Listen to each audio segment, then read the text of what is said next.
Ето ги доматките, които вече некои и цъфтат.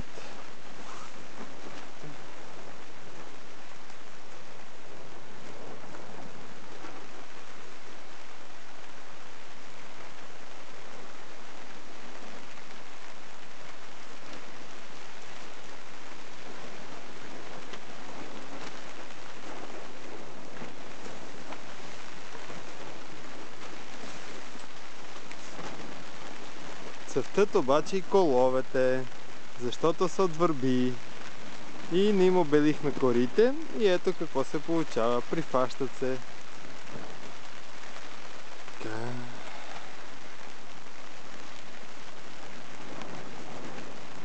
Сега отиваме при краставичките.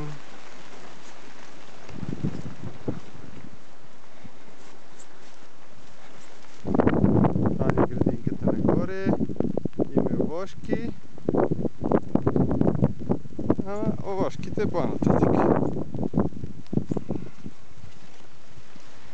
Ето ги краставичките.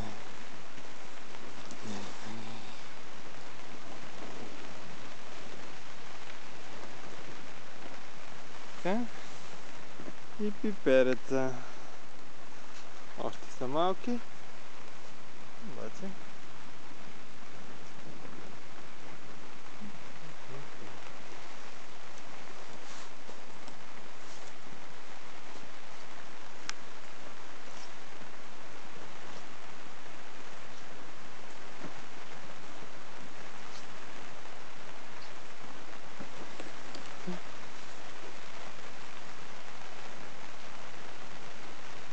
Вече залагат малки краставички.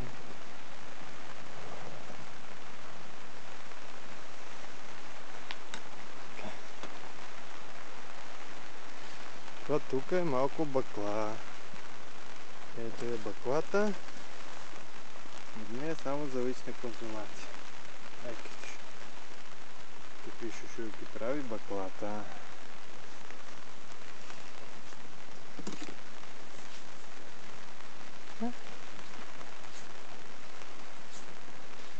Ето ги доматките за полското производство, вече за навънка.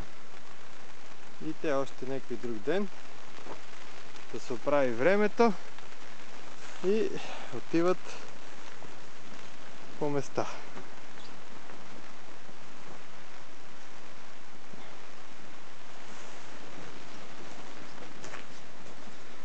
Хайде ще отидем малко до дърветата, да ги видите. Не знаете какво ви очаква след някоя друга година.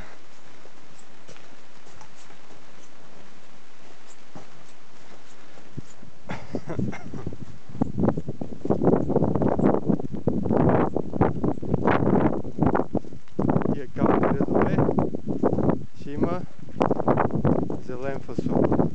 Насаден е, да видиме ще стане след толкова дъжд. Ето тук имаме тиквички, пили, да се забавят.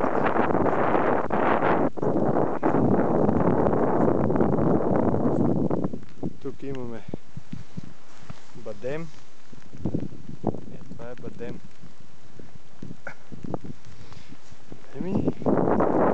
Там са ябълки, круши. Така, има малко грах. Това е капита.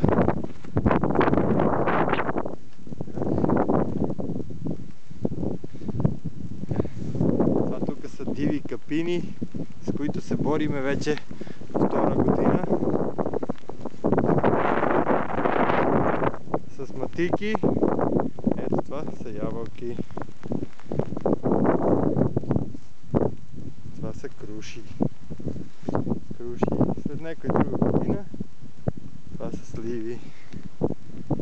Ето този ред надолу са сливи. И нагоре сливи.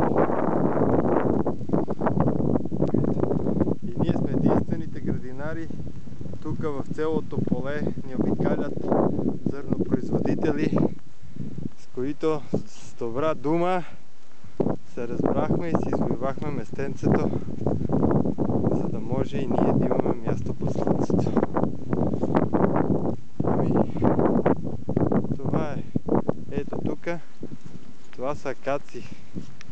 Акации, които ги засадихме за пчелите, обаче пчелите ни ги дигнаха бандюгите и сега сме без пчели. Да, така. Но ние не се отказваме и продължаваме напред. Желаеме ви крепко здраве и до нови срещи!